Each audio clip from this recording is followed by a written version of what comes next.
中世纪的历史，我们一开始从拜占庭谈起，聊了这个屹立千年的帝国的兴衰，接着谈谈伊斯兰文明的发展，从奥美亚到阿拔斯。不过在讲到阿拔斯王朝衰弱后的局势，我们却先暂停，直接接着去看西欧文明经过早期的黑暗、中期的转折到晚期的浴火重生。因此，在我们把目光离开这个地区之前，我们先绕回来，把伊斯兰文明之后的发展做一个收尾。大家好，我是克里夫。大约在公元6世纪左右，突厥人建立起一个庞大的帝国。这个游牧帝国强盛的程度，让当时中国的唐朝头痛不已。如果不是他们分裂成东突厥与西突厥，唐太宗恐怕也很难建立起中国的盛世王朝。而分裂后的东西突厥也先后都被唐朝所灭亡。西突厥走向衰弱与灭亡的时期，很多突厥部落纷纷往西迁徙，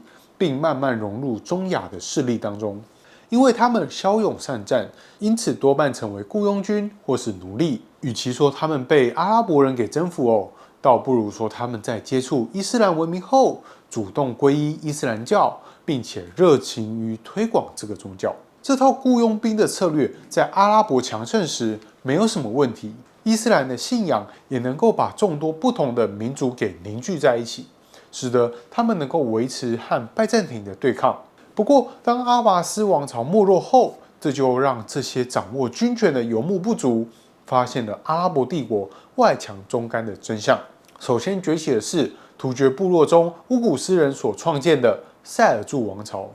一开始，他们也是作为雇佣兵的身份，周旋于各个势力之间，直到皈依伊斯兰教后，才在伊朗东部建国。之后更持续向外扩张，直到公元1055年，他们进占巴格达后，哈里发也沦为他们的傀儡。公元1071年，塞尔柱在苏丹的带领下，于曼奇科尔特战役战胜了拜占庭，给予了这个古老的帝国沉重的一击。这场胜利不仅让塞尔柱夺得了安纳托利亚与亚美尼亚，同年还占领了耶路撒冷。这个关键的转折使得拜占庭帝国一落千丈。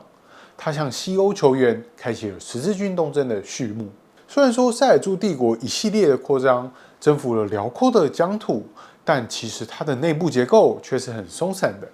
因为他们不擅长经营与管理，所以内部的官员多半都是波斯人，地方上则是由当地人进行管理。这就让各个派系之间的冲突不断，甚至在领导人被暗杀后，国家就直接陷入了分裂与混战。而这也是为什么第一次十字军东征能够取得这么大战绩的原因之一。因为分裂成好几个势力的塞尔柱帝国，当然很难阻挡受到宗教狂热号召的十字军。而解体后的塞尔柱纷纷被周围的国家给蚕食与并吞，最后在13世纪中期被蒙古铁骑给粉碎消灭。接下来登场的是比塞尔柱更要广为人知的鄂图曼土耳其帝国。大约在公元14世纪初期，他们在安纳托利亚的西北方建立了一个小据点。虽然刚开始的领地不大，但是战略位置很好就在君士坦丁堡附近嘛。这让他们可以慢慢把势力向巴尔干半岛扩张。当然，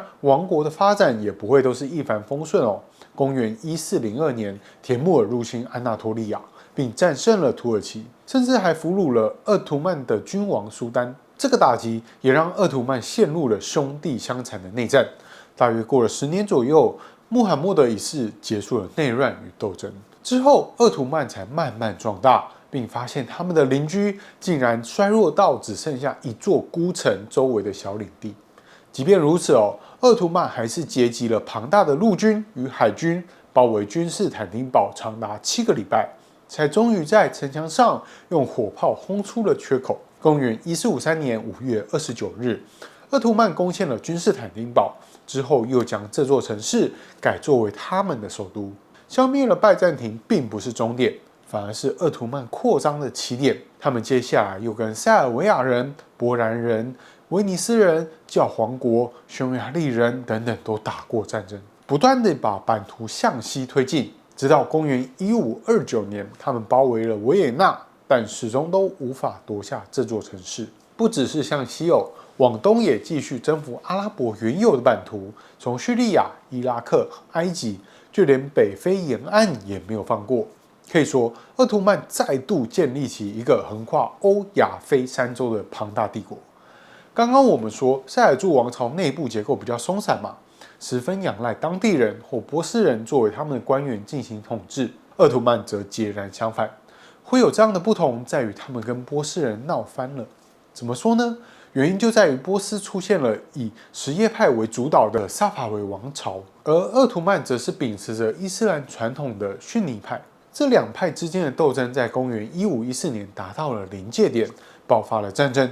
而击垮波斯军队的土耳其人，自然就不再把波斯当作是他们文化与精神的导师。脱离了波斯的影响，鄂图曼总得发展出自己的政治与社会制度。同时，也因为他们有将版图扩张到巴尔干半岛，所以他们可以效仿西欧的文明。也就是说，鄂图曼其实结合了东方与西方的文化，成为当时最强盛的国度。对外而言，苏丹是伊斯兰世界的领袖，宗教上则是尊敬研究神学与律法的乌利曼。内部的政治结构则是透过复杂的官僚系统进行管理。而最令人担忧的王位继承问题，则是将众多王子分配到地方上进行管理，考验他们的能力。最有能力的王子才会成为下一任苏丹，而其他手足则会被处死。这种残酷的淘汰方式，要一直到16世纪才被废除。社会结构分成许多阶层，上层贵族多半是世袭的军事领袖，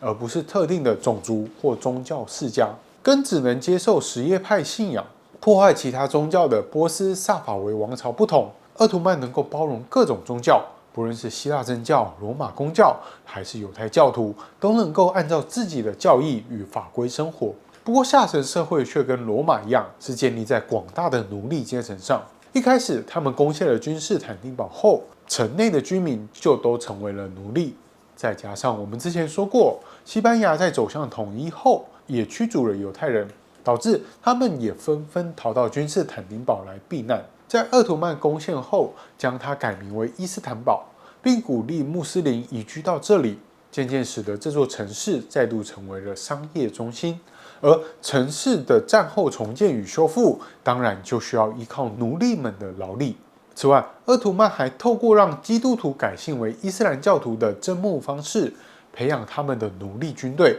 甚至是政府官员。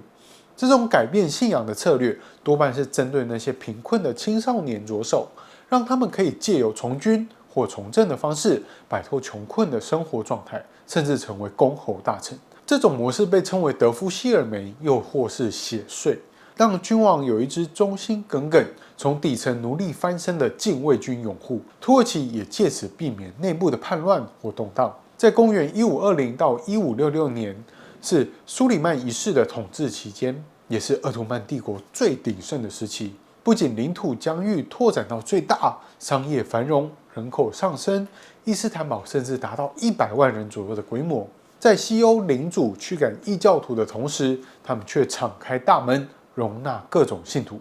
使得苏里曼一世也被冠上大帝的名号。